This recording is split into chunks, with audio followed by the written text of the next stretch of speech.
So a lot of you will email me and ask me to review your resume or cover letter, or want me to review your resume and cover letter. So in this video, I'm going to talk about what I would do if I was going to review it, the first things I would need to know, and what is the most important thing, and how your resume and cover letter is actually just a small piece of the whole puzzle for your success. So stay tuned.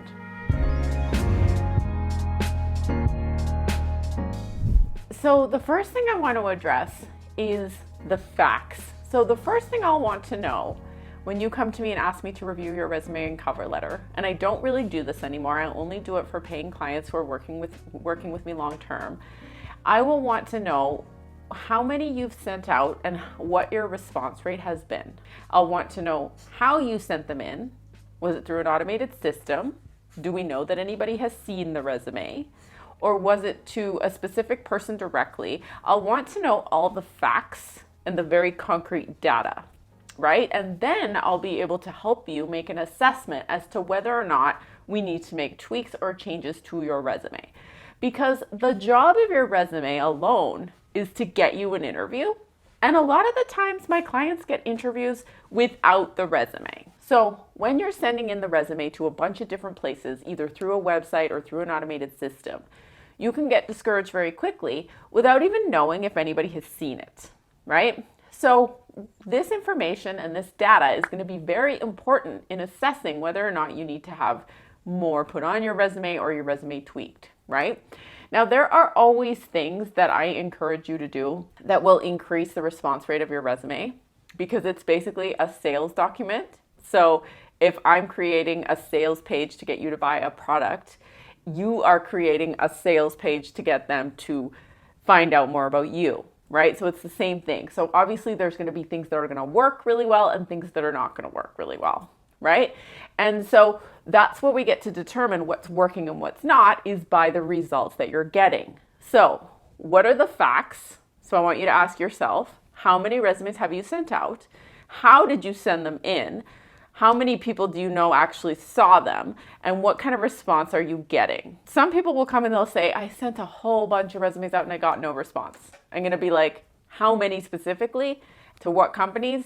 And how do you know if anybody saw them? Because if you sent it in through an automated system and you got an automatic rejection or an automatic response, nobody saw it, that doesn't really count, right? Because your resume could have been 100% amazing. And if nobody looked at it, it doesn't matter. It's not your resume that's the problem in that case. It's your strategy. Your method of getting your resume to the right person is the problem. Facts versus drama. So a factual statement was, I sent my resume to 10 companies and I got 2 replies, right? And the more data we can get around that, the better. Like which companies, how were they submitted? What kind of automated response did you get, or no lack of response did you get, right? And a dramatic thing would be, I've sent my resume to a whole bunch of places and I've heard nothing back, right? So ambiguous, not very specific. So that's how I work. And so what I've found is that your resume is often a technicality when you're doing it the way that I recommend, right? So when we're talking to people directly and we're making connections with people directly in the right manner, and we're looking to serve them and we're focusing on them and we're solving problems creatively, the resume is a formality. Now, there are things that make it look better. There are things that make it get more of a response. And I will get into some of those things in this video as well. But I want you to understand that spending a lot of money getting someone to redo your resume, if you don't have the proper strategy, is not going to be helpful. Because I've seen that happen many, many times, right? People have their resume reviewed, rewritten, written for them, and they still aren't getting the results they want. They still don't have their dream job. They don't have that result yet. And they're like, I don't know what's going on, right? I have a great resume. Yes, you might have a great resume, but that's not the problem then. And then on the other hand, someone might have a great response rate from their resume, but they might not be closing the interviews. Right? And if you're not closing the interviews, then we know that your resume is doing a fine job of getting you that interview. But then your interview skills, your thoughts around your interview when you go in and the way that you're showing up could be the problem there instead, right? So we have to assess where you're at and what your specific challenge is, right? Nothing is neither good nor bad. This is what I do. I help you solve these problems, right? So no judgment. It's totally fine. I just want to give you some clarity on what you might be looking at and how you might be approaching it in the wrong way. Because a lot of people come to me and they have kind of a misconception about what it is their actual issue and why they're not getting there. So my goal is to just help you with this. So facts versus drama, okay? So make sure you're separating out the facts and the drama, okay? Because it's easy to get caught up in the drama and then you're like, oh, nothing's working, and you get frustrated and then you quit, right? Micro quit or quit, right? So maybe take a break for a while. I mean by micro quitting. Or be like, I'm not gonna apply for that job right now because I didn't get a response before from the other one, right? Secondly, you want to be very clear on who you want to read your resume and be like, yes, this is the perfect person that I want. So you don't want a resume that appeals to everybody. And this is the problem that most people have, right? And it's just like in business. I don't want to work with just anybody, right? I want to work with a specific group of people. You want to work for a specific organization that wants to hire you. And so you want to tailor your resume to be interesting to that manager, to that company, right? And you want to show them how your skills fit specifically for them and why you are the perfect person for them. And the mistake that most people make is they will write their resume to appeal to everybody and it will look like everybody's resume. So it will say things like excellent oral and written communication skills, excellent results-oriented professional with a bottom line orientation, excellent customer service skills, excellent computer skills, skills in Microsoft Word and Excel, and you get my drift, right? These resumes look the same to everybody, and they're not interesting. They're very boring. Okay, so as an HR professional who's screened lots of resumes, I can tell you they mostly look the same. And I'm really bored. Like, I don't like screening resumes. It sucks. So when someone comes to me and they say, I geek out in Google Analytics. I love finding the data that's going to give me the answers to make this advertising campaign a success. Just an example.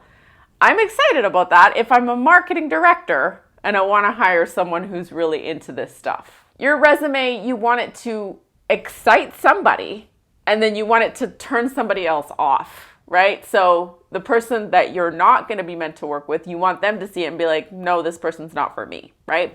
So I'll use the marketing example, right? So there's different areas of marketing. This is just a recent example. There's analytics and digging into all the analytics like Google, Facebook ad numbers, conversion rates, landing page conversion. There's that part of it. And then there's like the content creation and the blog and having a blog that gets a bunch of comments and engagement because it's so beautifully creatively written and it strikes an emotion, right? So these are two completely different mindsets, right? This person loves numbers and analytics, and this person loves creativity and they love to write creative blog posts, right? So the analytical person, if they are in a role where, if they get stuck in a role where they have to write creative blog posts, they're not going to probably have a lot of fun doing that. So you want to attract the person that you want to hire you because you love the same things, you geek out over the same things, and you're just a great fit for that position because you're so driven to see results because you just love what you're doing. And so when you're trying to appeal to everyone, you don't get that effect at all, right? And that's where an HR professional or someone on the other end reading resumes gets really confused and has no idea who they really need to talk to, right? They're like, oh, everybody just is saying the same thing.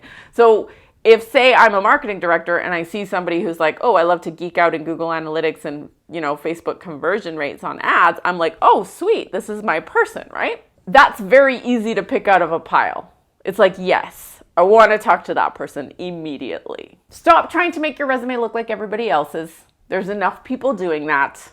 And if you have any of those lines on your resume, if you have excellent written or oral communication skills, take that off. Everybody has that. Excellent customer service skills, take that off. Professional with the bottom line orientation. We don't care about that. It's just buzzwords. It doesn't mean anything, okay? So use your brain, come up with some really creative things and ask yourself, who am I really? What do I love? And why am I the perfect person for this job? Okay, so I gave you an example there with the marketing analogy, and I encourage you to get creative and figure out what that means for you. And that will give you so much better results with your resume, and it'll attract the exact right person that needs to hire you. Okay, so the third thing I wanted to talk about was, how was the resume sent with what messaging? So the biggest mistake, another big mistake, there's a lot of mistakes that people make, is people will write it very I-focused, right? So very much about them. Totally normal, totally human, not judging, just saying it's not effective, okay? So when I get resumes, a lot of the time, it's gonna be like, I would like to use my skills to advance my career to be able to achieve my goal. Very roughly.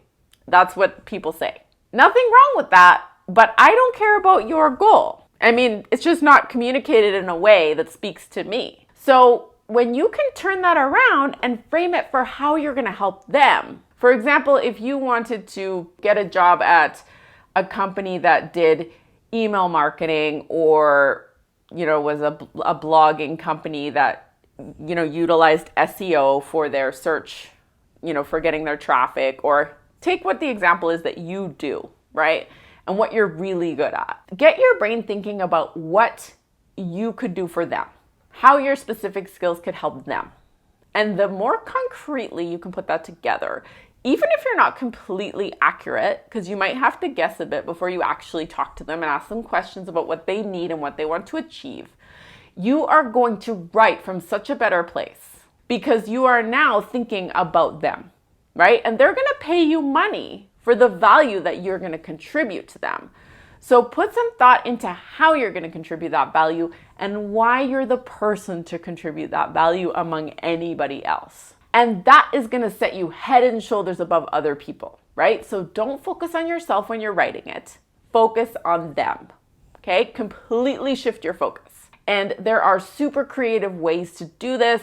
I've seen it done a whole bunch of ways with a lot of success. And it's a beautiful thing because most people don't do it. And like I said, I'm in HR and all the resumes we get are, I want this, I'm hoping to achieve this, please help me with this, I, right? Totally normal, but just not effective. So just don't do it. There you have it. So those are my tips for resume success. And if you'd like more information from me, my name is Natalie Fisher. I'm a career mindset coach. I can help you get your dream job in as little as 30 days. I have a free workshop you can sign up for below. It's called Get a Better Job in 30 Days, even during the pandemic. I'm recording this video during our pandemic, and I can help you do that. And I'm also going to show you the exact resume and cover letter that has already achieved this result and how it's possible for you too. So if you're interested in that, click the link below to get signed up for that.